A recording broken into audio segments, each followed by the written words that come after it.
Hello लोगोफोर, welcome back to माय YouTube channel with एनादार video. स' लोगोफोर, नोंथांमोना नायगासिनो दङ बड' लेंगुवेज जिके यूट्यूब चैनल। स' नोंथांमोना फार्स्टआवनो आंनि बे चैनलाव गोदानब्ला अन्नानै चैनलखौ साबस्क्राइब, लाइक, कमेन्ट, शेयार खालामना होनो थाखाय गुरै खावलायहरनाय थाबाय। स' गासै भिउवार्स, नोंथांमोन जों दिनै सावरायगोन बड' पिच एकर्डनि जुनिया जौगाखांआरि फोसावथाय एबा पेकेज, that means स्पेशियल डेभलपमेन्टेल पेकेजनि सोमोन्दै।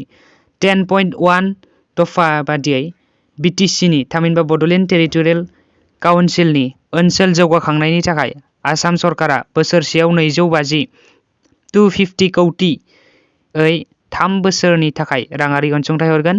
भारत सरकाराबो बे एखे सम खोन्दोनि थाखाय 250 कौटि रांखौ हरदेरबावगोन।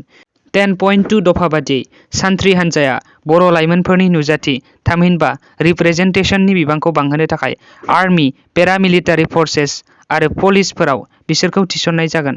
बे हाबाफारिखौ मावफुंनो थाखाय एजेन्सिफोरा प्रि-रिक्रुटमेन्ट ट्रेनिं रेलिफोरखौ राहा खालामगोन। बेखिनियानो बड' पिच एकर्डनि जुनिया जौगाखांआरि फोसावथाय एबा पेकेज। स' थेंक इउ भेरि माच फर वाचिं, लाभ इउ अल।